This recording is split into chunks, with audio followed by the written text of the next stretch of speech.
am thrilled to be here today. I'm thrilled to see everyone here. We don't get to do this enough, and it's great to be able to see everyone live and in person. And I am so excited to introduce today Nancy Marshall.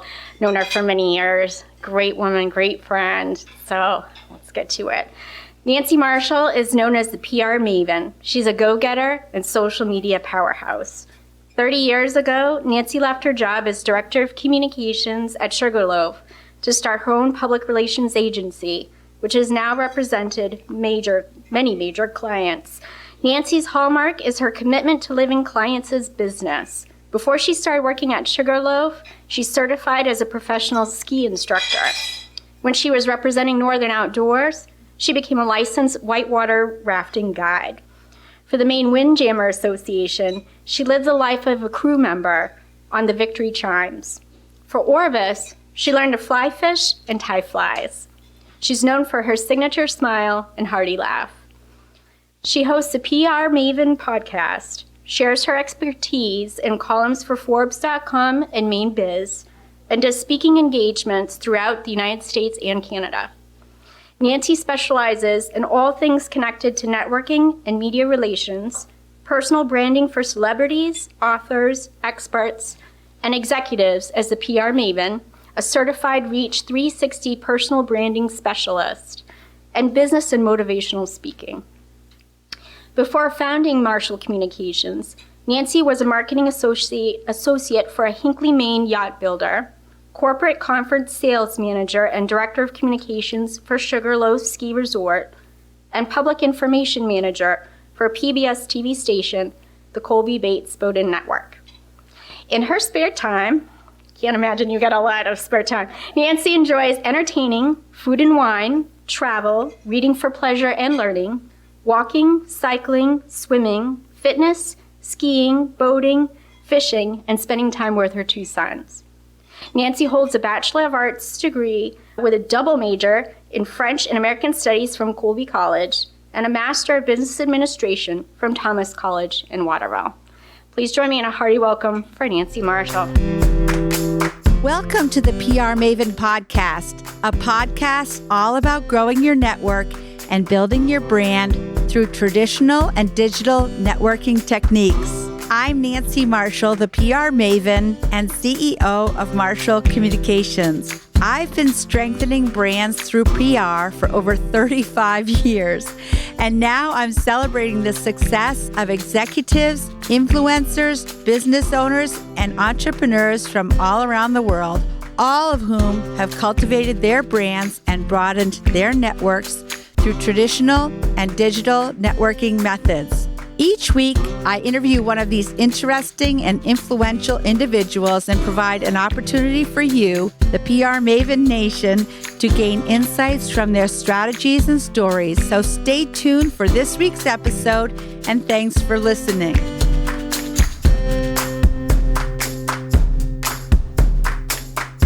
Thank you, Kim. Thank you, Joy. And it's so great to be here with human people in the same space and being socially distant and safe. But one of the main points that I hope to make today is that all business is between human beings. And it's really important that you think of your humans that you're working for and with, and especially during COVID-19. Everybody has something they're dealing with. And, Angus King's wife years ago said, you might look at our family and think we have everything going for us and everything's perfect, but no, everybody has something. So empathy, I think, during COVID is the most important trait that we can have as business people. And as we're training our teams to remind them, it's a fine balance between enforcing the rules regarding COVID, but also being sensitive to what other people are going through.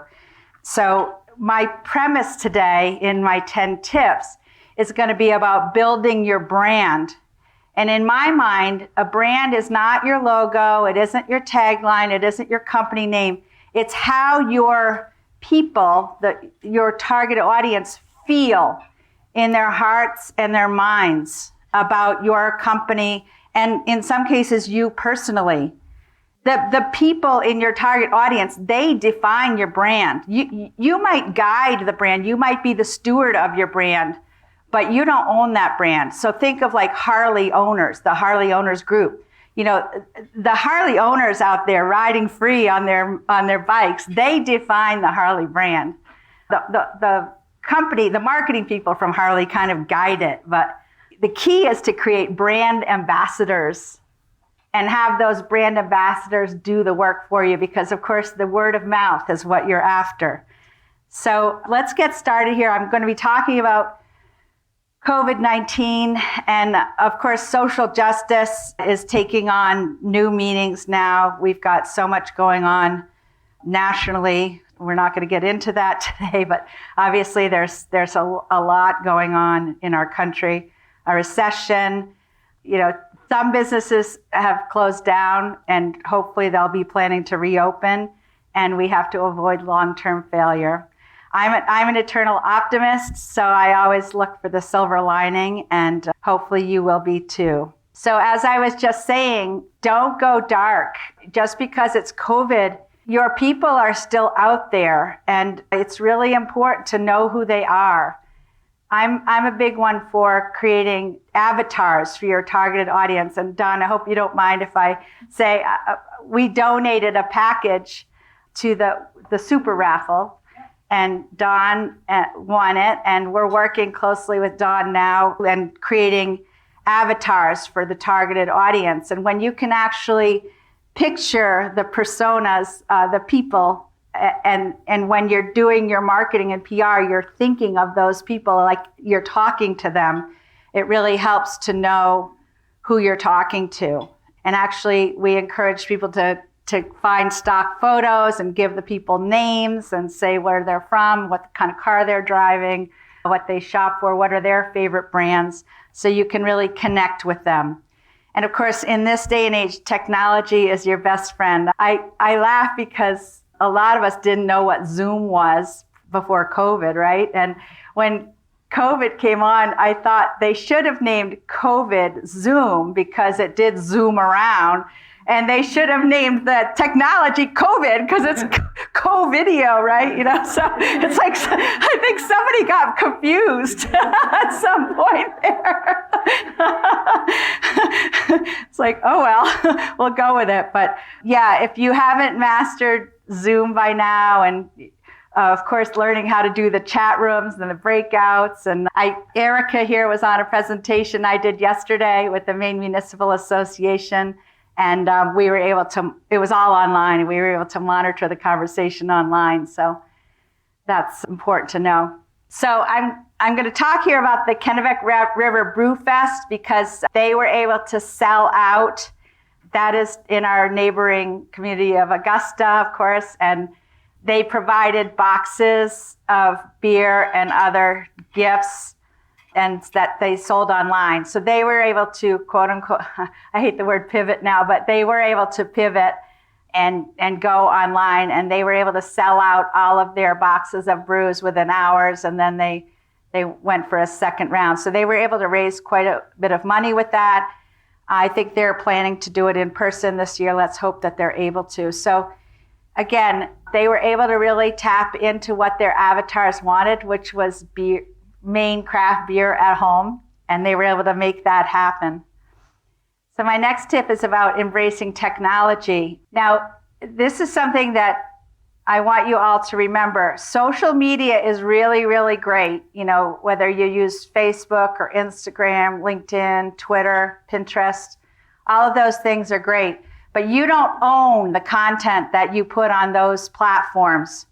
So if you put a lot of work into creating graphics and stories and whatever, that is just helping drive more traffic to Facebook or Twitter or those other platforms. You own what's on your website, and what you really own is your email list. So you should always be striving to gather people's email addresses so that you can send an email newsletter, because a regularly sent email newsletter is really valuable for staying top of mind.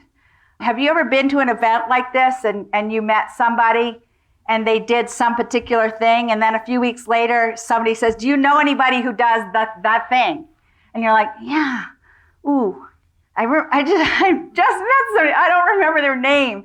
Well, if that person had gotten your email address and had put you on a list and had started sending you something on a monthly basis, you would have remembered them. So email is really important.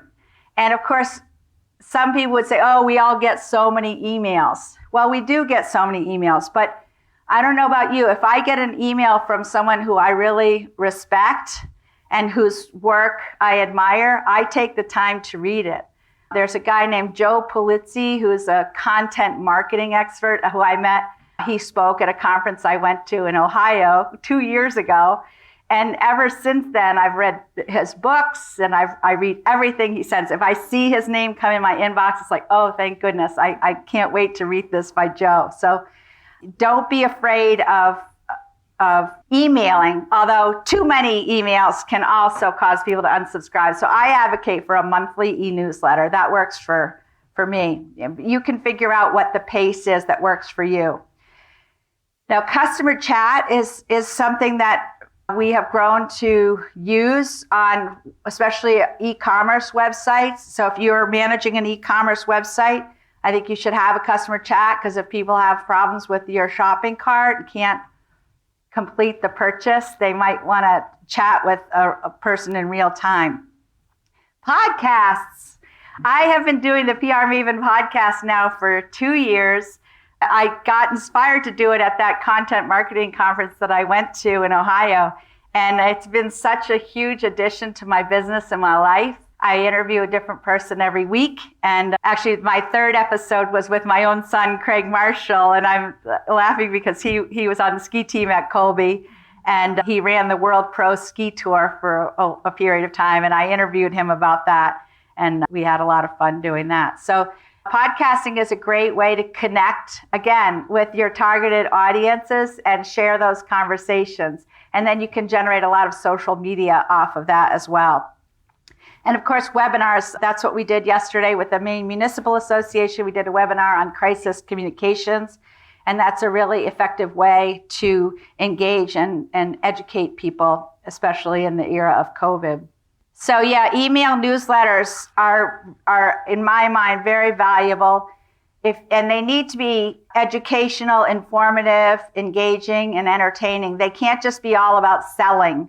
If you're just being salesy all the time, people will unsubscribe. So providing tips and techniques that will help them do what they're doing. And again, you need to know who you're talking to by having those avatars to provide information that will be of interest to them. Make sure that you set expectations on the subscribe page, and don't just throw a bunch of emails on your list without getting permission, because there's laws about that, and you can get in trouble if you spam people. Subject lines are really important. I received an autoresponder from a company this week, and in the subject line, it just said RE : and then nothing. And I was like, oh my gosh. And this was like a company marketing email. They didn't have anything in the subject line. So, of course, being me, couldn't help myself. I responded, did you know that a subject line is very important to get someone's attention? So here it's a company that's trying to market to me, and I'm marketing back at them. I can't help myself. And then a call to action. Have in mind, like, what do you want people to do when they receive this? Do you want them to come into your store? Do you want them to subscribe to your newsletter? Do you want them to buy your product or service? Make sure you have a purpose in mind. Again, social media is really, well, I find it very fun because I'm a social person and I enjoy socializing via social media, but it also really it allows you as a brand to engage with people and show that you care about them. So, for example, LinkedIn, if you're hesitant about wading into like Facebook and Instagram, LinkedIn is kind of like the safe, professional social media place to be. So if you're not in social media, I would recommend you start with LinkedIn. And when you see that someone's having a work anniversary, actually LinkedIn prompts you to send an email saying, congratulations on your work anniversary. And again, that can be very flattering to a person to receive something like that they know you're paying attention to them and that you care about them. And again, that goes back to the empathy part and making connection with people.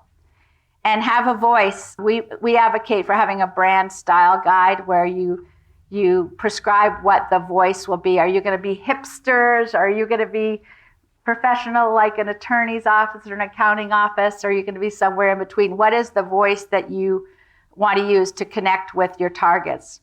Oh, monitor. It's really important to monitor your social media, because if there's some trolls that get a hold and start, and this happens unfortunately, but people start posting negative comments and they'll keep posting more negative comments. And if you don't interject and show you're paying attention, the negative people can run away with it.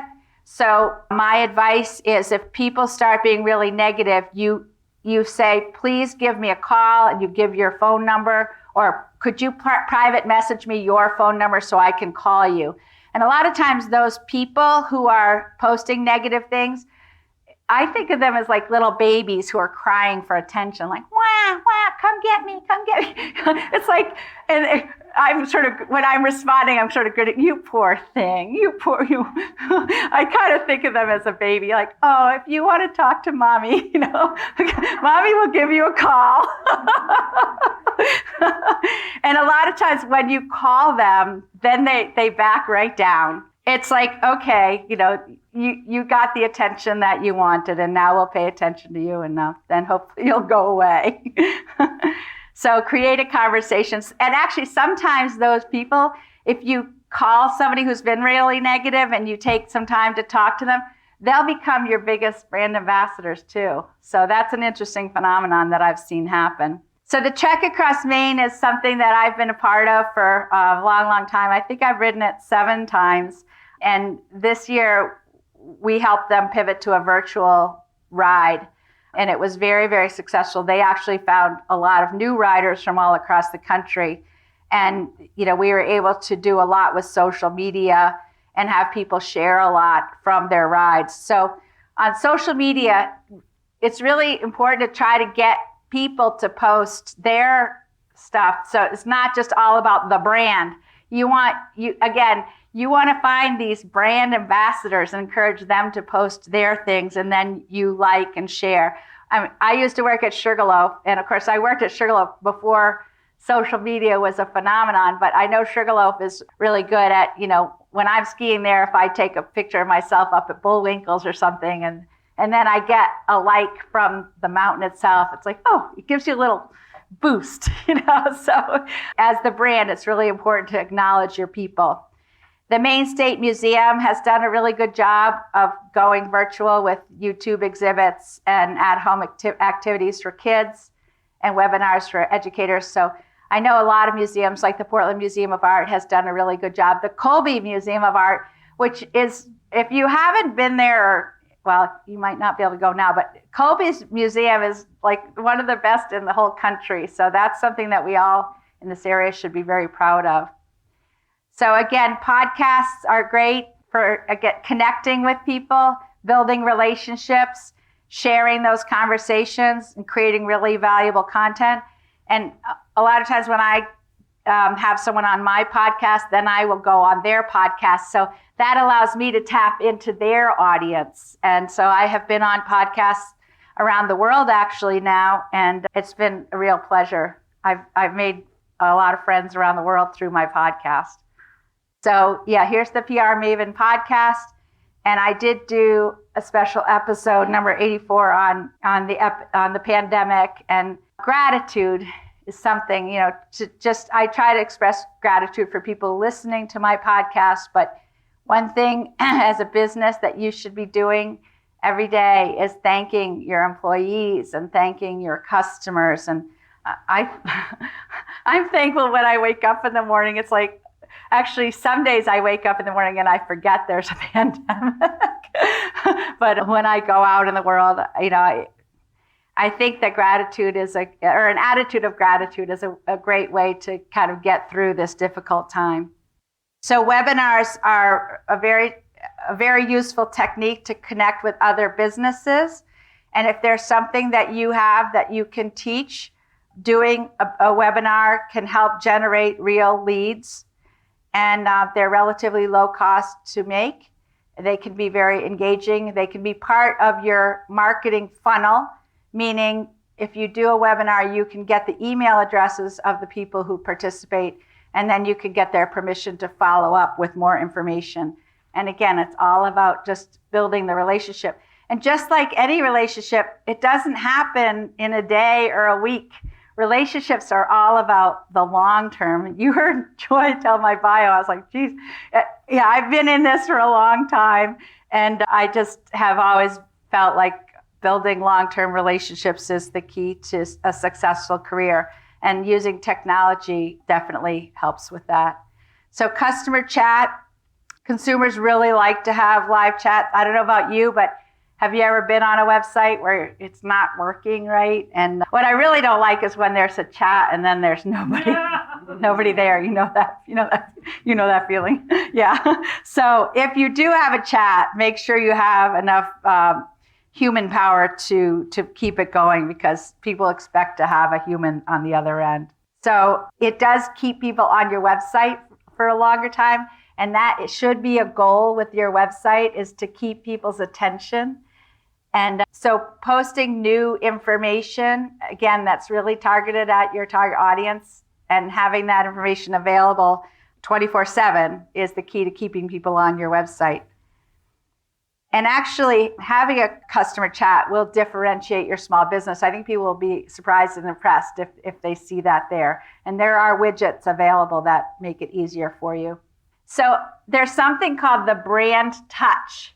And the brand touch, in my mind, is all about repeating the same thing over and over. And the big franchises, I mean, like McDonald's, Dunkin' Donuts, they all have this operationalized in their operations manual, like how you are greeted, how they answer the phone, how they take your order.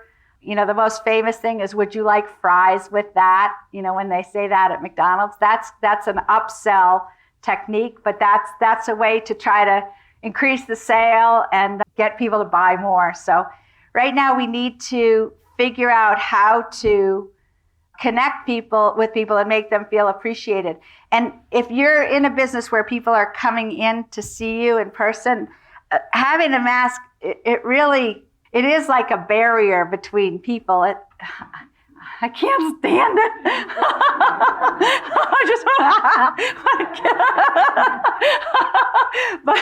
but you have to teach people, if they're working, you know, with the public with that mask, you need to teach them how to smile with their eyes, you know, and have eye contact. And a lot of people having eye contact can be uncomfortable for a lot of people. So you need to try to encourage your employees. I would make a game out of it and have like eye contact contests or something like that, but just encourage people so that you can connect with them. I'm looking at Jordan because I met Jordan, was it a week or two ago at the Lockwood Hotel, and we had talked on the phone, and then I went for a tour, and we both had our masks on the whole time. So, and of course, he was very engaging just with his eyes. So, thank you, Jordan. You did a good job. And I hope that when I smiled, you could see it in my eyes.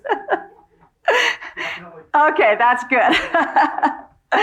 So, yeah, I mean, again, think of the brand touch. There's a really good book called The E-Myth. And MYTH, the E-Myth, which I read like a long time ago when I first started my business. And that's all about having repeatable processes in your business to connect with customers. So I highly recommend that book if you're interested in this topic. Kennebec Savings Bank, and in full disclosure, we do work with them, but they did a really good job of pivoting during COVID, finding safety measures, suggestions for avoiding scams online. You know, with the PPP loan applications, there was a lot of scams going around. I don't know about you guys, but I know in our business, we're getting all kinds of new scams. Like somehow there's somebody out there who knows when I'm out of the office, and they'll contact my employees and say, "Hi, this is Nancy. Please wire some money. You know, I need to buy 50 gift cards." things like that. So anyway, they have done a really good job online. And then they were able to bring their customers joy by offering treats from like the Red Barn, which if you haven't been to the Red Barn, it's a really good place to get fried food.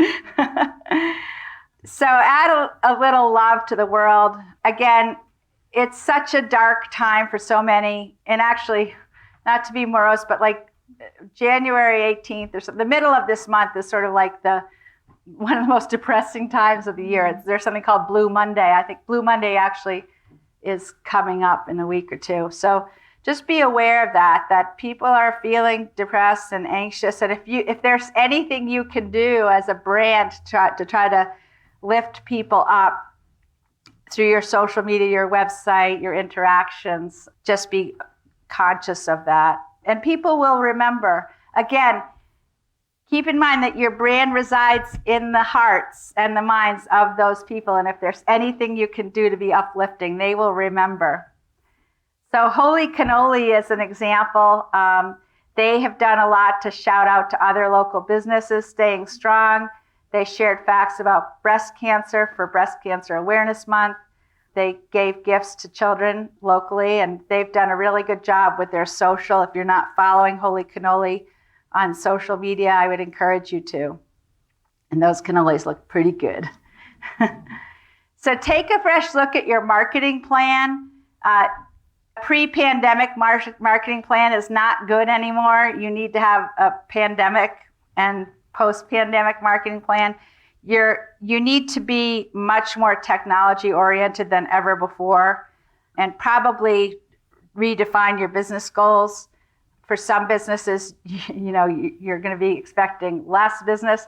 We're working with Puritan Medical Products up in Guilford and Pittsfield. I don't know if you saw them on the news last night, but of course they are just growing like gangbusters. They've got to hire hundreds and hundreds of new workers, and they're opening new factories. And that's a business that has had to readapt all their marketing because they've got federal government mandates to produce the test swabs for COVID-19. So that's a rural Maine business that has just really been impacted positively because they're the only swab manufacturer in the country and one of only two in the world. So it's quite amazing.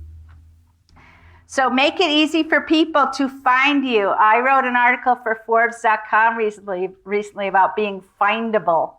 Again, it's that effect of if you meet somebody and then you want to find them a few weeks later, that person needs to be findable online. So if they're an electrician or a plumber or whatever, you need to provide information on your website and on your social media that makes, well, actually, you need to be providing information for Google so that when someone Googles you, so if it's like best Waterville plumber or best Waterville electrician, you've got to have content on your website that tells Google why you are the best electrician or plumber. Because when people use Google search, Google is going to direct people who are searching to the website that they think is most appropriate. And the key to that is to have a website that is up to date. You can't have the same website now that you had 5 years ago. You've got to constantly be adding information to your website and articles, and again, content that's going to connect with your targeted audience. And Google will know that. That's a whole other talk. But Google is a very powerful force in this world, and you've got to kind of provide information to allow you to make it easy for people to find you, and also make it easy for people to pay you. I don't know about you, if you've got kids, you probably have Venmo, because I know that I frequently am sending my kids, reimbursing them or whatever through Venmo, but Apple Pay, Zelle, and other ways of touchless payment are important. So we're working with First Park, and First Park has really been doing a great job, again, to attract new businesses to this area. And we've been working with them on their website to make them more searchable and, again, provide a lot of information on when they're open and make sure that everything's consistent across platforms. So Jim Dinkle from First Park has been a joy to work with, and we have tried to get him out there in the media as much as possible.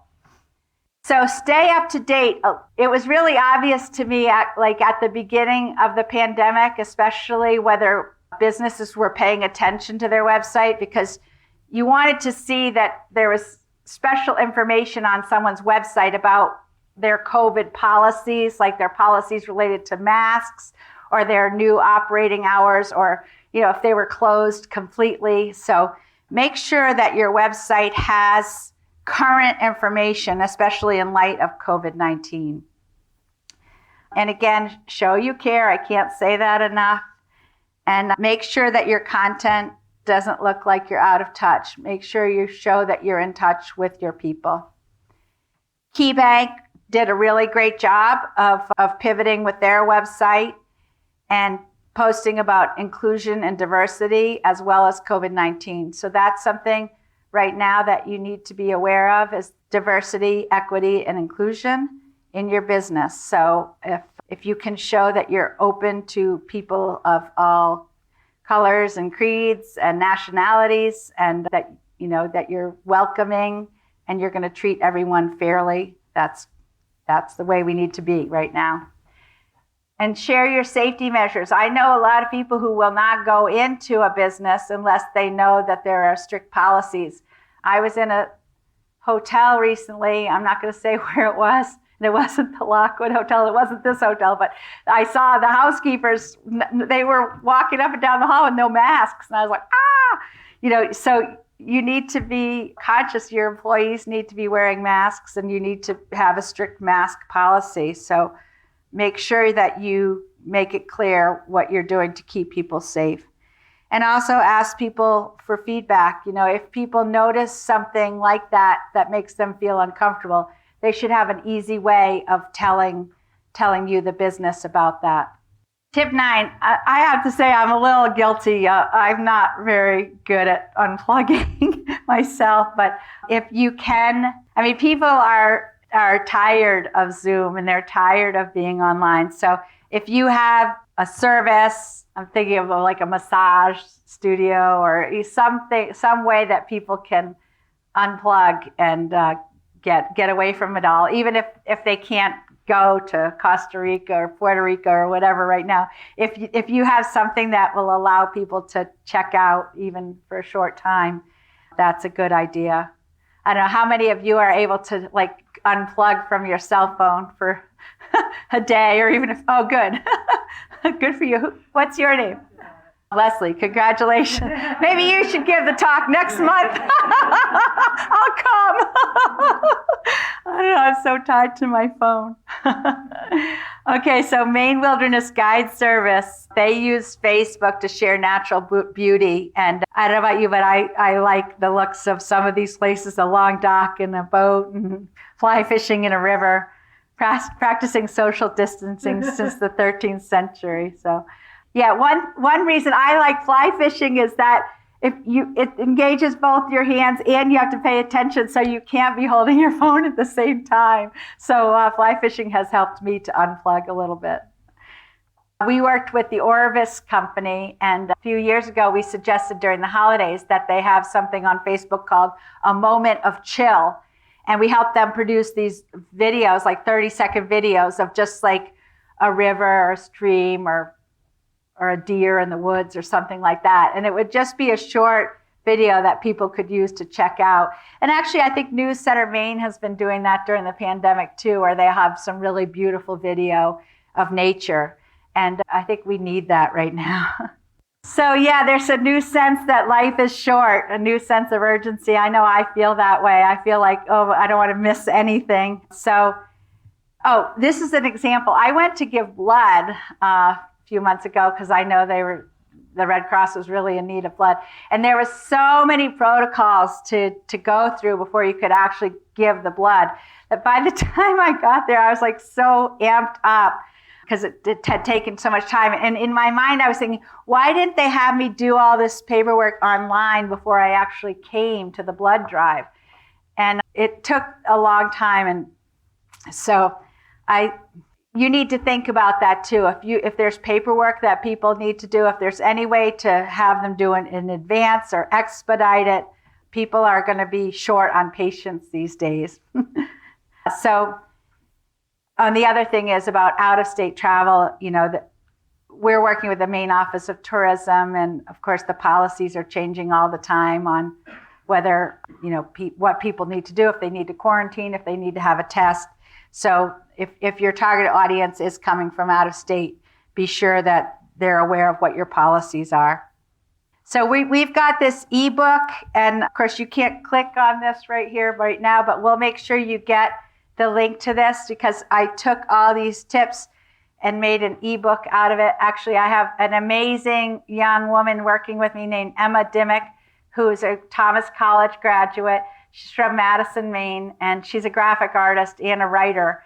And she helped me with this PowerPoint. But any content like this, she helps me make ebooks out of. And I'm so proud of her, because she graduated from Thomas with a 4-year degree in 3 years as valedictorian. And we got her on board as an intern. And then she's been working for me for 2 years now. So yeah, I'm here to help if you'd like to ask questions now. Oh, is there some special protocol? Oh, Cindy has a mic. By the way, Cindy Stevens is amazing too. Yay!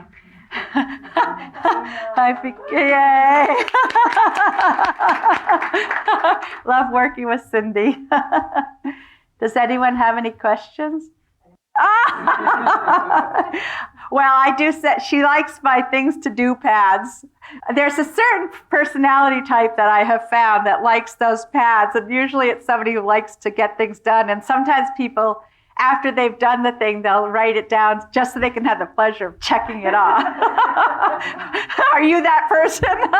Yeah. Okay. Any questions? All right. Well, thank you very much. Again, it was a real pleasure to be here in person, and we'll send you the information about that ebook. And I think Kim's going to give away some of my real books too. So thank you very much. That's it for this week's episode.